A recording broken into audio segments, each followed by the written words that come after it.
Give me a little signal when I get to about 10:20. Yeah. You want to start now? Yeah, I'm going to start, yeah. I'll introduce you, but then we'll just go into it. Yeah? Okay. Okay, Bismillahirrahmanirrahim, let's start. What we're going to do is let's start going through the brown bag, and I'm sure other people will filter in. And also there are a number of people online, and I don't really want to keep them waiting either. Okay, Bismillahirrahmanirrahim. Alhamdulillah Rabbil Alameen wa salatu wa salam ala Rasulullah Nabiyyi Kareem. First of all, thank you very much for attending. This is a brown bag that has been delayed. We wanted it just prior to the summer break, and then people were on leaves, etc. And unfortunately, we thought let's delay it.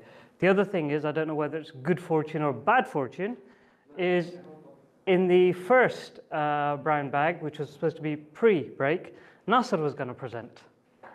So now you have me. So I don't know whether that's good or bad. Nasser's in, I understand, New York at the UN meeting. Right. The heading that you can see on the screen talks about leave no one behind, and that's something my team does a lot about. I mean, just to introduce myself for those of you who don't know me, and many of you do, I head up the program quality team in the International Programs Division. So my name is Afan Chima. Presenting with me will be Shireen, who is the Protection and Inclusion Advisor and focuses in on age and disability. And we were both there at the Disability Summit earlier this year. Now, as I said, the heading that we have used is leave no one behind, because disability is part of that. And it's something the organization has been quite engaged with. It's a core of the Sustainable Development Goals, or the Global Goals, which was an agreement made in 2015 by the international community, be it countries, be it civil society, local and national. It's also a core part of the World Humanitarian Summit. So for us, the overarching thing here is leave no one behind, and that's an important concept I will come to and go into a bit more detail on. What's our approach as Islamic Relief to this? And again, I'm putting this up so that you can see where disability fits when we're talking. It's not a standalone agenda. And for us, we've got an approach which is about protection and inclusion, bringing it together in one area, because there are multiple aspects, whether one wants to call them vulnerabilities, but a better word that's out there, which we're trying to mainstream in the organization, is the concept of intersectionality. People have different aspects about them, whether it's people with disability, whether it's age, whether it's gender, and where they live, and they all come together in an almost intersectional approach to create a risk. So what we have in the diagram that you see up there is we've got child protection, gender, age and disability. We pull it all together to try and create an inclusive approach. The last bit that you're seeing there is accountability and ihsan. And I want to just make a point around that, because the International Programs Division is setting up a quality management system, which in essence is in pilot phases. Now that includes all standards. So all country offices are being assessed according to this, and training is going in that area. So again, bringing that to everybody's attention. So let's go a little bit more into the Disability Summit and the aspects around the summit. The headline or the strapline around the summit was nothing about us or without us. It was DFID's big summit for this year. It was their big push, And some of you may have seen, we're not going to show that in the video, but credit to the Secretary of State, Penny Mordaunt. She actually did her speech on Summit Day using sign language. And there's something in that for Islamic Relief as well, and the team is looking at that, that we're trying to get to a point where our fundraising material and our videos have sign language in the corner, and along with subtitles, etc. Let us first of all share the video with you, because it's a useful video to actually view. And this is from the summit, and this is the summit video.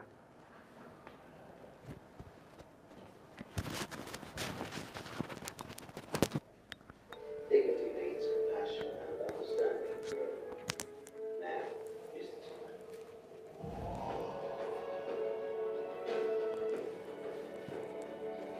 Almost 1 in 8 people around the world have a disability.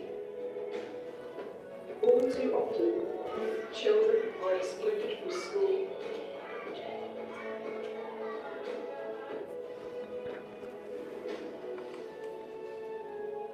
Women and men are excluded from society, work, and decision making.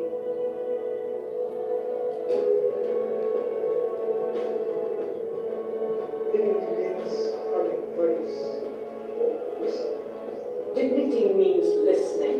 Dignity means being valued and recognized.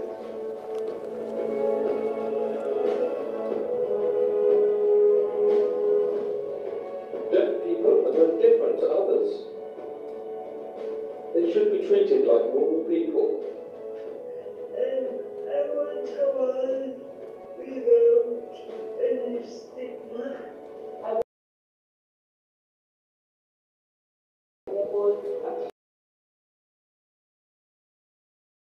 Now is the time to take action.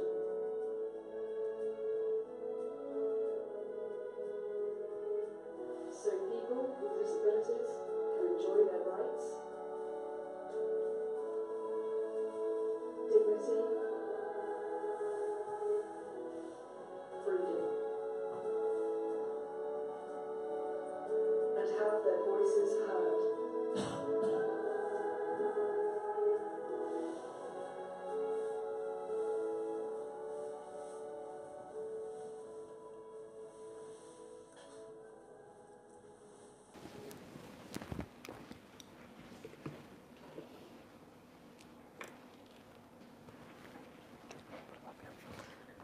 Okay, now that's the video that we were all.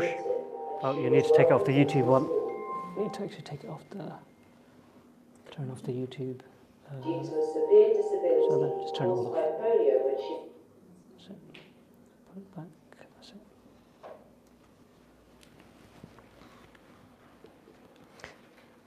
Okay, now that was the video we were all shown at the summit, and I'm sure you'll agree it's quite inspiring. And it's a call to say, look, we are one on this planet, and everybody has a positive input into that. So let's not keep people away from that. Hence the strapline, now is the time. Now, I'm just going to put a couple of stats up there, which you will have seen in the video. And I'm not going to go into a lot of detail, but I'm just going to raise a few things around this. For me, when I was at the summit, some simple things kind of got hit home. Polio, really simple thing. We don't think about polio in this country. I mean, as somebody with kids, you have your polio drops, and end of story, and you carry on. A lot of people who were at this summit, if you look at some of the routes, is that they didn't have that vaccination. And there were a lot of people at the summit who'd flown in from different parts of the world. Secondly, the legal infrastructure. Some have signed up to the rights of people with disabilities, some countries have not. Some have signed up and just ignored them anyway. So there's something to do, and we as a civil society organization have a role in that. Thirdly, hidden disabilities, mental health, massive, massive thing. And we were shown an example of that, whereby a child in a camp in Kenya, people couldn't quite work out what was up with the child because no physical disability. And when a specialist agency went in, the kid would be chained up. The kid, during the day, they would just chain him up in a hut and then let him out at night to go to sleep.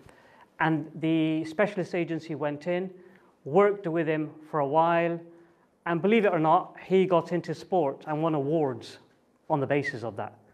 And that's from being chained up. So often the way we look at people with disabilities is with a level of discrimination, which we have to move on from.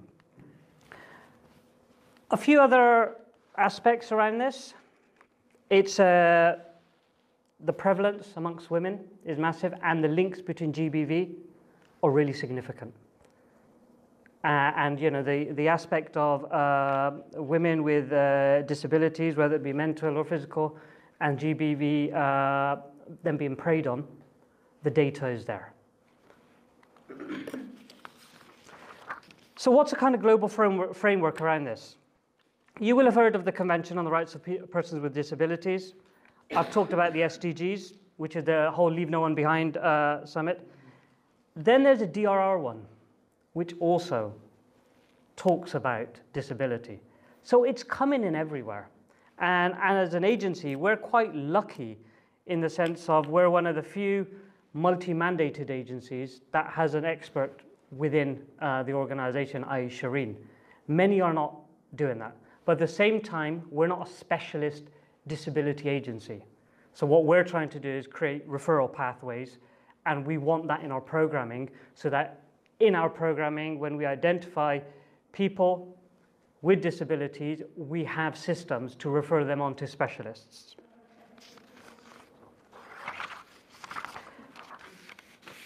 I'm going to just talk a little bit about Islamic Relief. I'm going to just put all of these 4 points up.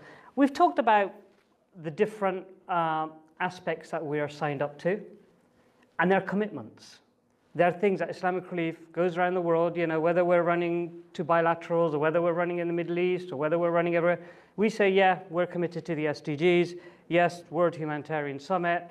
Yes, we're with the Sendai framework. But also from a faith perspective, it's important. Now, that's an interesting one. And I had a little bit of a chat with a lady that was at the summit who came from Pakistan. She actually spoke on the platform. She was in a wheelchair, so it's a physical disability. And I said, look, we're an agency that obviously can deal with disability and refer, but is there a faith angle here? What is it? And she said, it's about stigma. She goes, when we're in our countries, it's not so much about the faith discriminating in itself, but the faith infrastructure puts us into a corner. There's a stigma, all right, if you're disabled, you know, or you're a person with disability, you're just going to live your life. We don't really advocate for anything to change. So that was interesting, and that's where our faith-based values and our faith-inspired action come into it. And it's something we do want to challenge, and we really do want to look to drive. So what are the types of things we have done? And I'm going to talk about another standard in a minute, which was in the last slide, but I'll talk about it here. We've got to create an enabling environment. So how have we, at Program Quality and IPD, started that journey? Part of it was being part of an age and disability capacity program. That was something Shireen was part of. Help the Age. Help the Age led it with a whole range of other agencies. It culminated in us adjusting some of our systems, other agencies adjusting their systems, and actually an international standard on humanitarian inclusion standards for the elderly and people with disabilities. And we are fundamental to that. But are we actually going to implement it? That's the question, and that's where the challenges occur. I think after so many years in the system, I think the system is great at producing papers, but let's make that change. The humanitarian inclusion standards, as I've just talked about. And we've pulled that together in a strapline called Protective and Inclusive Programming. So right now, what's happening is we've got CEDA funding, and we are training 8 people in 8 countries in Kenya. A number of the staff are out there to try and get them to go back, take this message to grassroots, because that's where the change occurs. The change at this level, there's some change, but grassroots is where we need the change. I'll make 2 more comments before I hand over to Shireen. One is a comment, and I find it amusing, but I'm gonna put it out there, is about the UK government and disability. Because the Disability Summit, although the UK government is taking the lead internationally, so if you speak to USAID, you speak to the Swedes, you speak to the Swiss, you speak to the Germans, they will say disability lead internationally is the UK government. But at the UN level, the UK government has been heavily criticized. Because when you're dealing with disability, it's not just about, right, let's deal with people with disabilities abroad, but let's forget it in this country. And within the UN systems, the UK government has been, in essence, is on a red flagged, because internally they are very, very poor at it. And at the summit, there are a number of civil society agencies that were very, very vocal on this, regarding the credibility of the UK government to lead. So even if there's not stuff that you're doing internationally, there's a lot of stuff to do in this country around making sure people with disabilities get the right support and have their rights. Second point is the Inclusion Charter. I talked about the World Humanitarian Summit. The World Humanitarian Summit has a number of initiatives that plug it together. These are the kind of things that after the summit in 2016, people report on.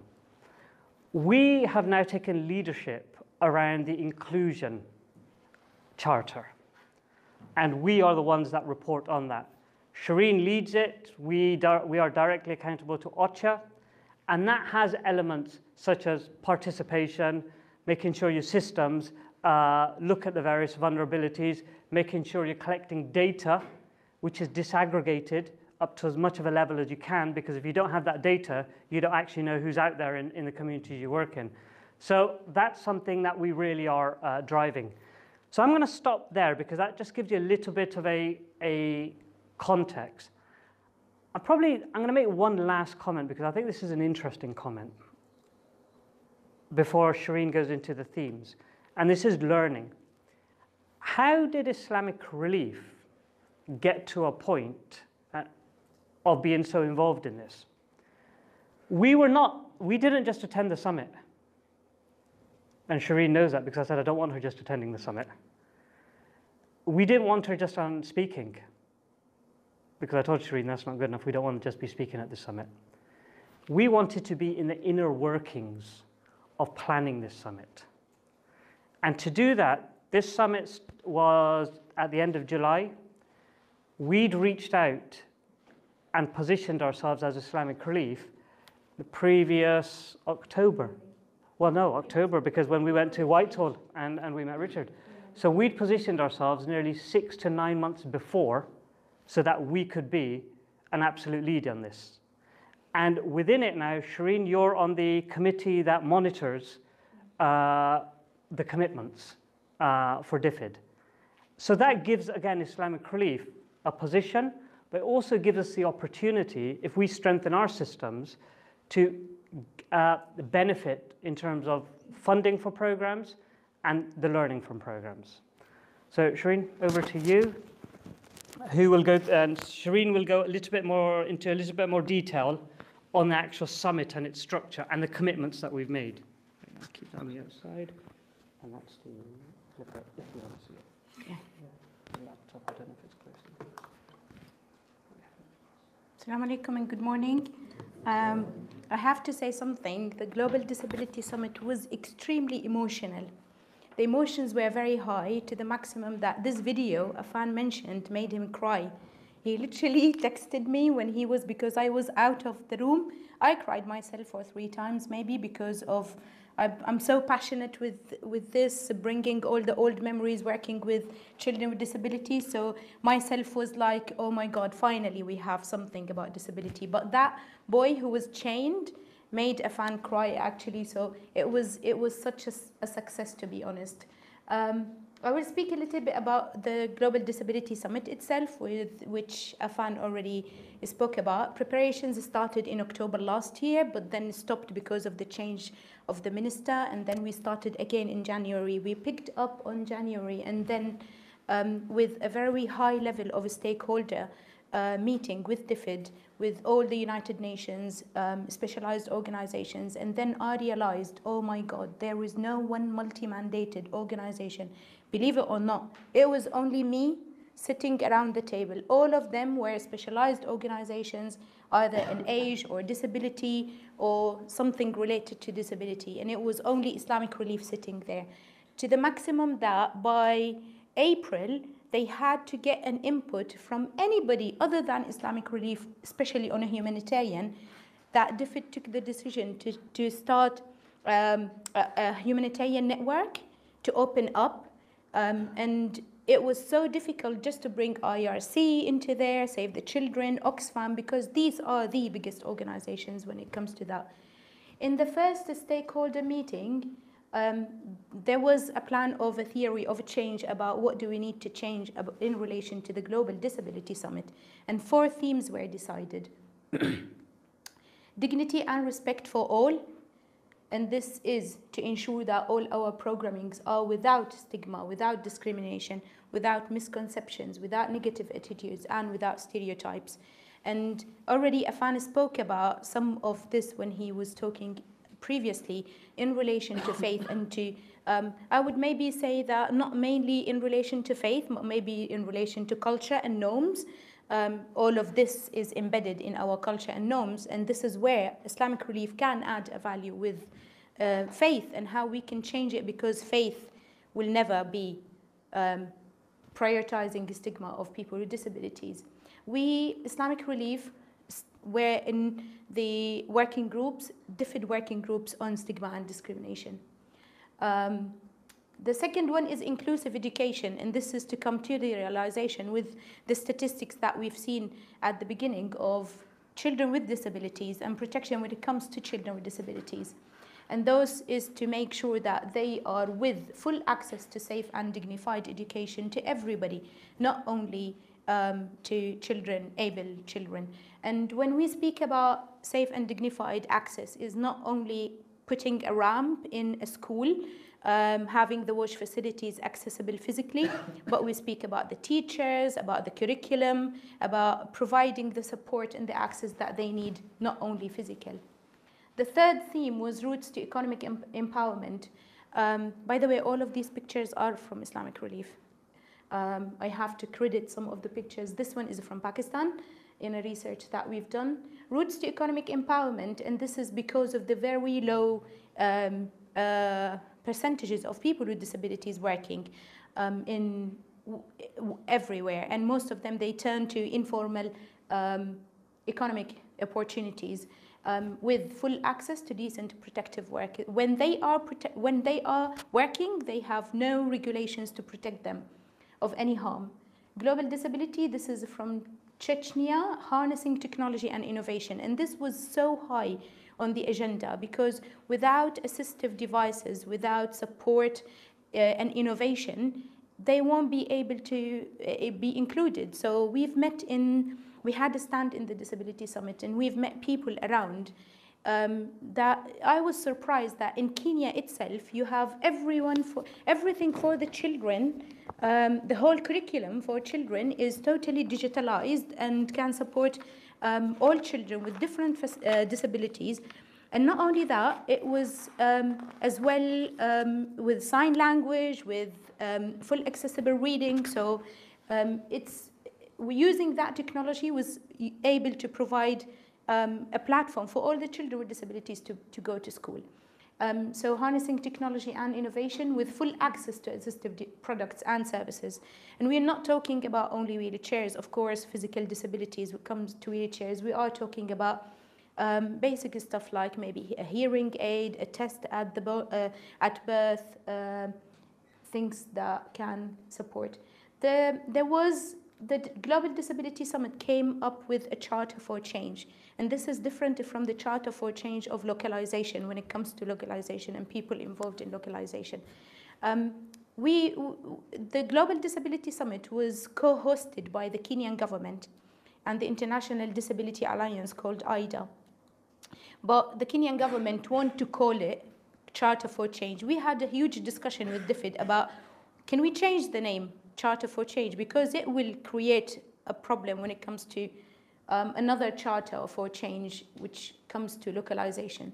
I'm not going to read this because it has all the commitments, but this one is the charter that 170 national governments, multilaterals, bilaterals, organizations, private sector have signed up to meet, including Islamic Relief. It has opportunities to bring into programmings a lot of addressing stigma and discrimination, inclusive education, bringing people with disabilities to leadership positions, and let them voice their concerns and where they are. So what we did at the summit, we had a level engagement, which we said that we've been involved in 3 platforms within the DFID engagement, in the Dignity Working Group, in the humanitarian platform, and the economic empowerment routes.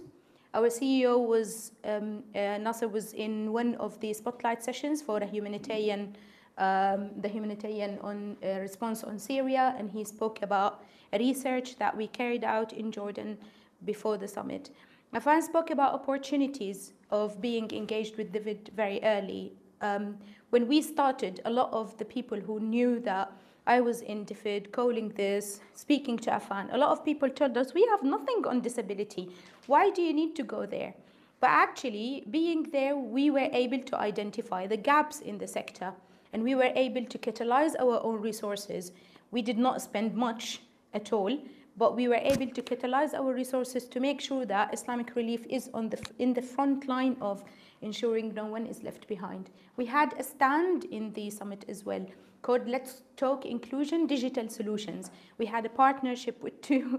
For this slogan, we had like a brainstorming with other colleagues in London for maybe 15 minutes, thinking, what shall we call this stand? And then we found out that actually, Let's Talk Digital Solutions is the slogan of Everyone Mobile, which one of our partners. So we partnered with Everyone Mobile, who are a network provider in Africa, and they do a lot of the work in relation to changing behaviors and addressing inclusion. And Deaf Kids International, maybe some of you have met Deaf Kids International, is an organization based in the UK. It's a disabled people organization led by deaf people. What we did as well, we carried 2 researchers, one in Pakistan in FATA area, and the other one in Jordan. In FATA area, our Islamic Relief Pakistan carried on the research. We prepared questionnaire surveys on to find out what is the disability inclusion in relation to stigma and discrimination among those people who returned from Afghanistan back to Pakistan, and find out what are the services available for them. So we did these 2, Jordan is the reflection on inclusion of the refugees, Syrian refugees in Jordan. These are some pictures that at the top was with the Minister of Social Development from Jordan. You know myself, you don't know Nasser. Afan is there. Henry was from Everyone Mobile. This big man is from UNICEF, and he leads on disability inclusion everywhere in UNICEF and in the Interagency Standing Committee. And this was a picture of Nasser's pod session. This is how our stand looked like. And this is Deaf Kids International. Mohammed Shakir is there. If you can't see, I don't know Mohammed Shakir if you are online. Oh no, he's in the away day. This is what we wanted to achieve from our platform on digital solutions. And again, we've screened everywhere when we were in the summit. It was only us who spoke about using the mobile technology to address disability inclusion and bringing community of practice together and building meaningful access and change to people who use the mobile and with disabilities. Pakistan research was such a powerful research because it actually was conducted with the government in administration in FATA. The government were very pleased with the way we addressed the data surrounding disability inclusion. Our Farouk, the inclusion advisor in FATA, he led on this as well. They managed to meet 17 females and 33 males in face-to-face key informant interviews, and 100 people were interviewed in 6 focus group discussions. And some of the findings, to be honest, were really shocking. Some of the findings were in relation to disability inclusion and awareness, and it was almost zero. Nobody in these people, among the people that we interviewed, understood disability. A lot of people, they refer to disability as a mental issue or as a physical. Nobody knew about hidden disabilities. It was very few people who expressed that disability is about this and that. They did not know about the services provided, and then we found out that very little services actually were provided in FATA, and they didn't know how to access that. Of course, there are a lot of intersectional factors that bring more risk to the lives of people with disabilities. Their papers, not having their documentation, gender dynamics within FATA area. There were different attitudes towards people with disability when it comes to stigma and discrimination. And they were highly stigmatized to the maximum that nobody would marry the daughters of a certain family if they were with a disability. Even if a limping leg, nobody would marry her. A man might be able to get married. Nobody would send their children to school or allow their children to sit next to a child with a disability. The stigma and discrimination were extremely high in that area. Gender inequalities and intersectionality, as I said, especially women, they were suffering a lot because whenever it comes to children, it is the responsibility of the woman to take care of the children, especially if they were females, adding to the burden of the mothers. Poor data, there was poor data everywhere in FATA. We didn't get any national data from the government, and they were supportive in collecting the data on hand. The role of faith leaders and traditional leaders was highlighted by all the people that we interviewed. And all of them, they said, we need those imams to speak about disability. We need them to say these people, and whether females or males, are marriageable. We need them to address stigma and discrimination. And when we spoke to the faith leaders themselves, they did not know that they can play an important role in addressing these issues. Jordan research was carried out by King Hussein Foundation, and it has Jordan research was very sensitive because it addresses what the government was supporting people, Syrians with disabilities within the Jordan context as refugees. Access to services, education, health, economic empowerment was very, very problematic. After the decisions in Jordan to for health, that you cannot get health services publicly, you have to be insured. Many people with disabilities, Syrian refugees with disabilities, cannot get any health services. Education, there is a huge stigma around education. When we were in the summit, one of the people who spoke next to Nasser in the session, in the spotlight session, she is an OE chair herself from an organization called I Am a Human in Jordan, and she works a lot with Syrian refugees. She said that there are many women who come to her with their children with disabilities who go to Jordanian schools, though education is free in schools in Jordan, and they say we've been kicked out. And the teachers and the head teachers in the schools, they say enough of Jordanians with disabilities. Now you're bringing Syrian with disabilities as well. and they have very poor access to education, mainly because of stigma and discrimination, less because of access to physical access to the schools. Short-term needs versus long-term needs was another issue which Nasser brought up into the discussion, that all the interventions, including Islamic Relief interventions in Jordan or whether within refugees, Syrian refugees globally, are only addressing short-term needs. And we don't think and we don't implement our project to meet the long-term needs of people with disabilities, especially when it comes to economic empowerment. In some countries, they came to us and they said, oh, we know you only distribute food baskets. And even our food baskets were not accessible for people with disabilities. Do you remember that lady from Sudan? So even our food baskets in emergency are not accessible for people with disabilities, which we need to challenge and change. Services before and after migration, they were asked about what we did provide, what did you have in Syria and what you having in Jordan. In Syria, it's a total different story because they're supported by free school, they're supported by free health, they have salaries from the government or whatever happened before the conflict, social services. In Jordan, they have nothing, and many of them have decided, no, we need to go back. When it comes down, we need to go back. It's much easier than living in Jordan.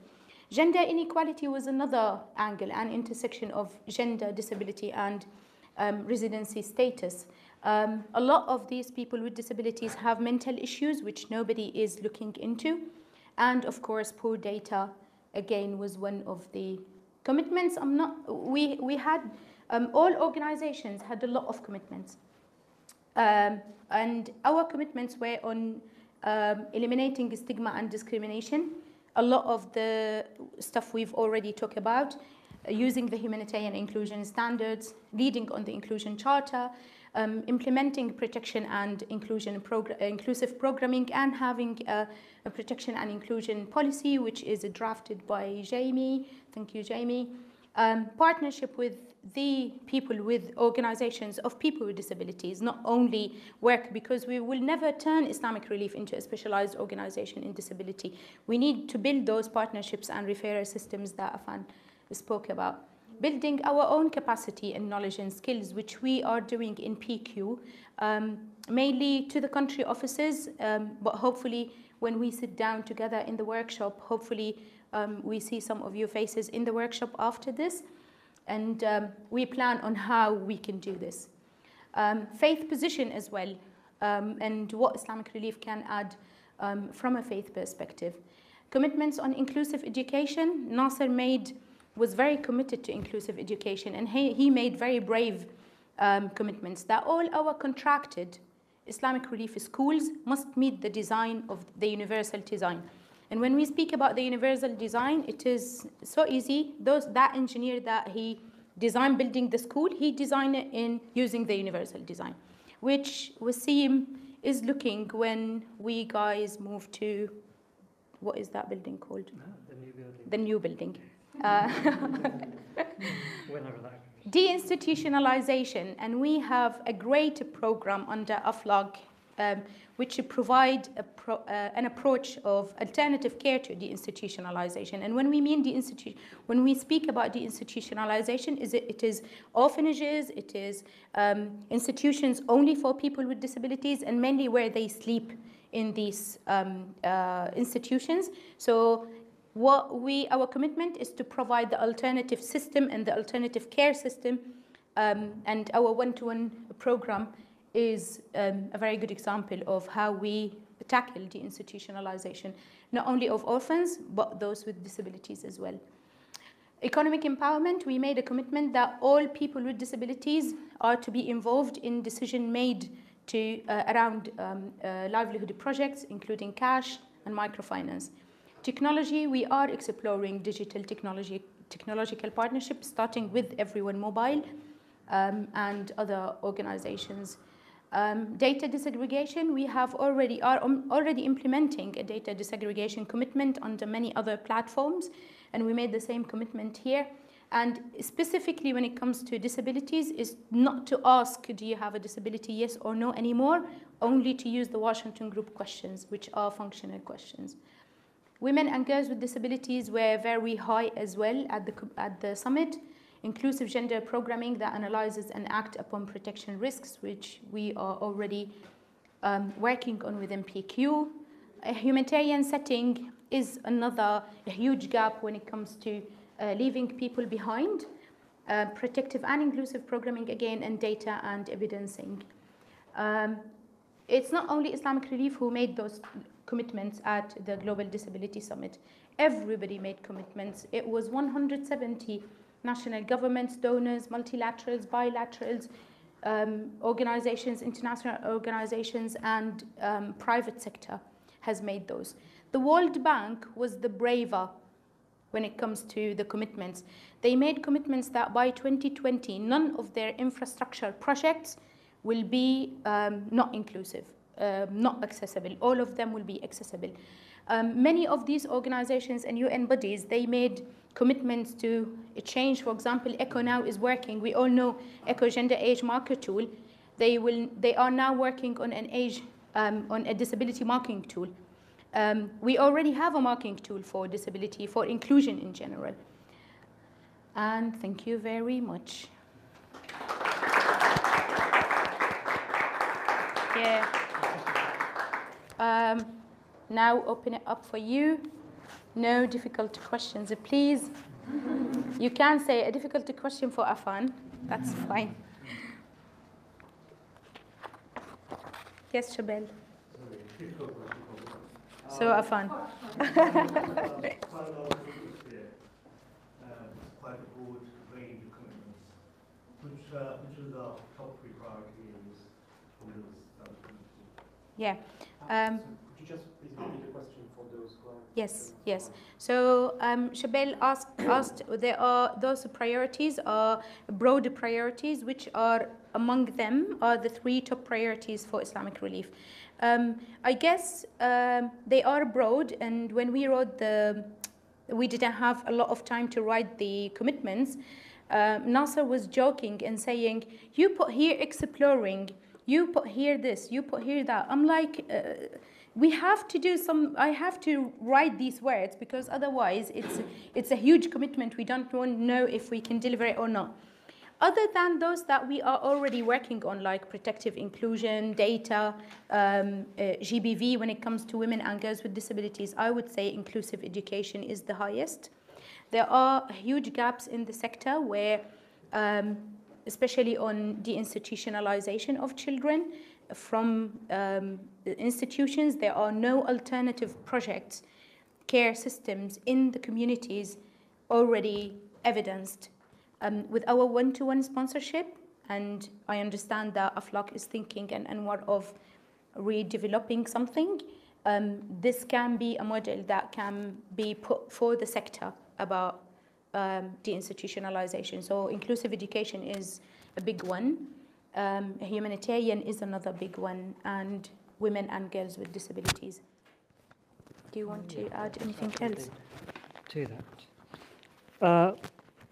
When Shireen, I'm sure will smile at this, when Shireen first came with the commitments, it was quite a long list. It was. There was a long list of commitments, yeah. A lot of them. And I'm aware that we are committed in lots of other areas. So if you take these commitments, what we did is we said, right, we haven't got the space and the energy to get lots of new commitments. That's not there. But what are we already committed to? World Humanitarian Summit. There's a whole range of commitments that we're already committed to. The Inclusion Charter, we're already committed to. Where do these just intersect with those? So an example, and for me, one of the core priorities in my eyes, is collecting data, collecting the right data. If you haven't got data, you haven't got anything. That commitment is seen here, but it's in the Inclusion Charter, it's in the World Humanitarian Summit Charter, it's in our own work plans. The deinstitutionalization stuff is also, so what I would say is all those commitments, I think possibly the technology one is probably the only one, Shabel, that's not anywhere else. So that's the way we kind of filtered it out. According, with all these commitments that we had, and those new are the inclusive education ones and the technology, digital. And what's underpinning the commitment? What else? What? Resources, programming, In- how does commitment interact? In terms of resources, my view on it is pretty clear. I think if you look at every NGO, part of the resource is Shireen. Take me to another multi-mandated agency that has invested in an expert in it. Part of it is elements of some funding available for research, learning, etc. So that's available.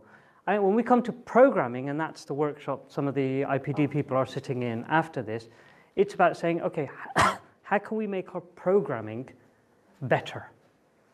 And that, yes, there will need some resource into it, but also remember, right now, we are in an environment, and it's like now is the time, that the funding opportunities to get programs funded by bilaterals which touch on disability are massive. So that resource we just need to access that resource.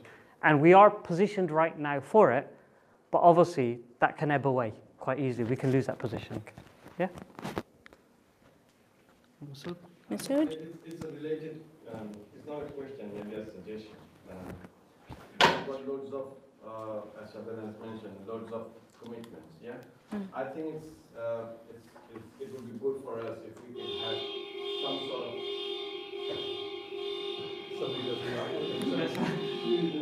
Sorry. Yeah.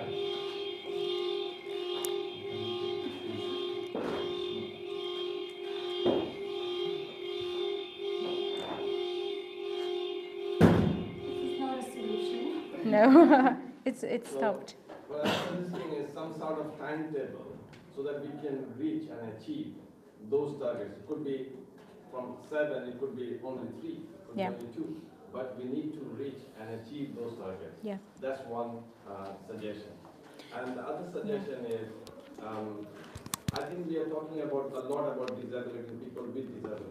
But what we do not understand, probably, probably is my shortfall, that we do not talk about people's ability within the disabled cross-section of people. If we look into the slides that we have shown in Pakistan and also in Jordan and other places, it shows clearly people have the ability.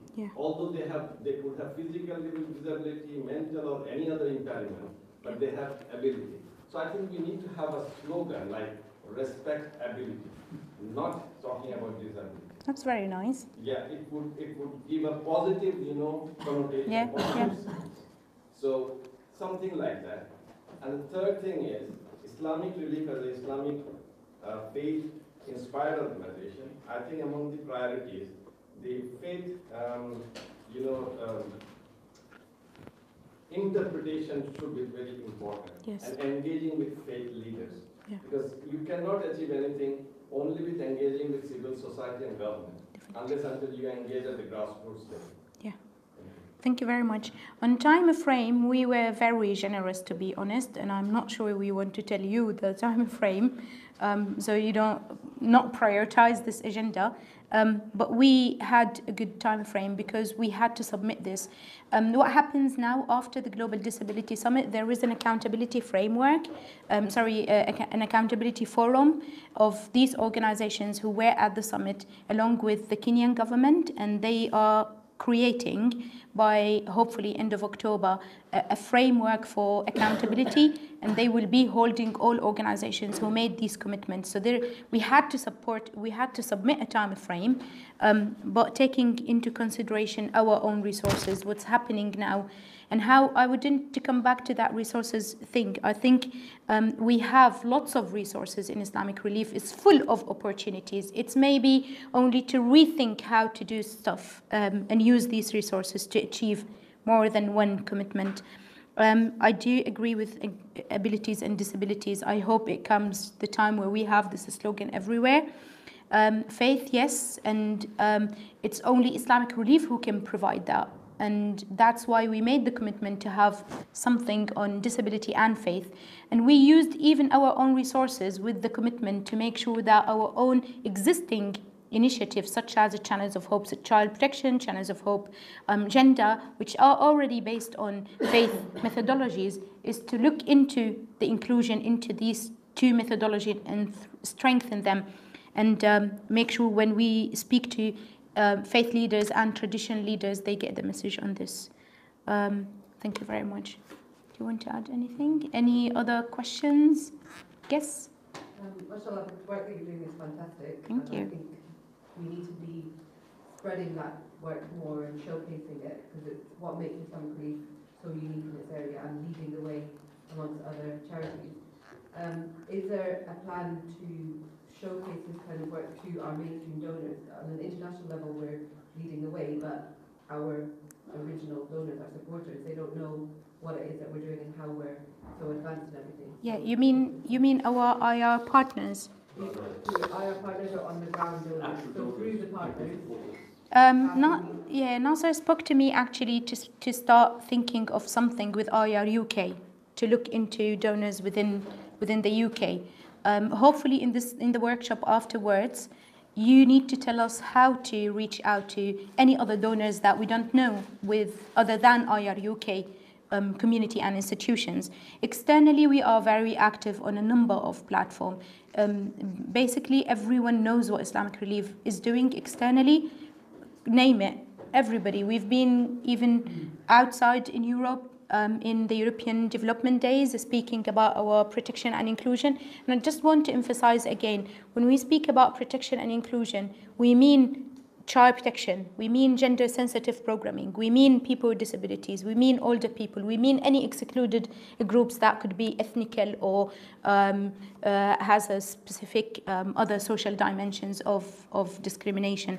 So yes, we are very active externally on a number of platforms, and internally would be really good if you can tell us, and if you can attend the workshop afterwards and tell us how we can implement these commitments. What we are planning after the workshop as well is to reach out to IR partners, inform them about our commitments as a family, and get their support to deliver these commitments. Not only funding, but they can enforce certain agendas when it comes to the country offices and them funding programs as well.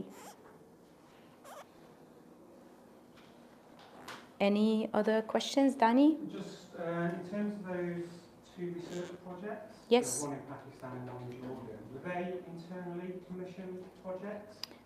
Yes, they were internally funded by Islamic Relief USA, the fund we have under our department. IR Pakistan have done this research in Pakistan. We work together on everything related to that project. The Jordan one was commissioned to the King Hussein Foundation in Jordan. Both are in the finalization stages of design and editing, and they will be published soon. We published actually the Pakistan report in the summit, and but we printed out, to be honest, on just papers. There was no time to properly print it out. So these are publicly available reports, or that's the Pakistan one, it's not publicly available. We handed it out at the summit, and we provided a summary of the Jordan research because it's still under editing. But they will be publicly available soon.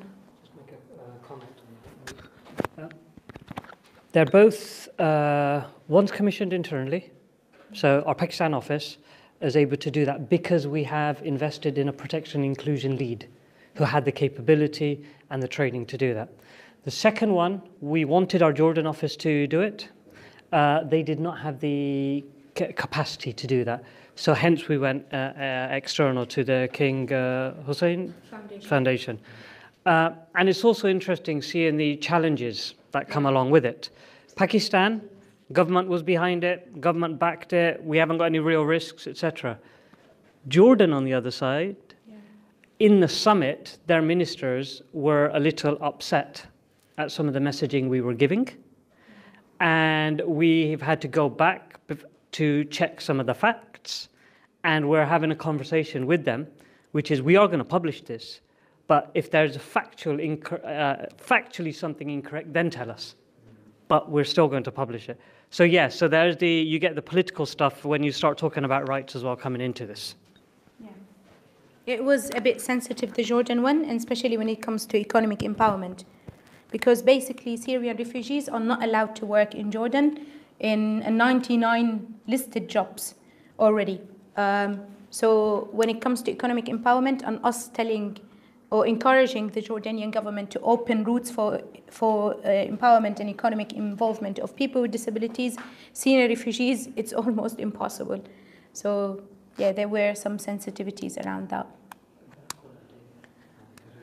Yes, we have, please, if you are interested to tell us how to do this, how to meet the commitments, we need you to come back at 11:30 for the workshop.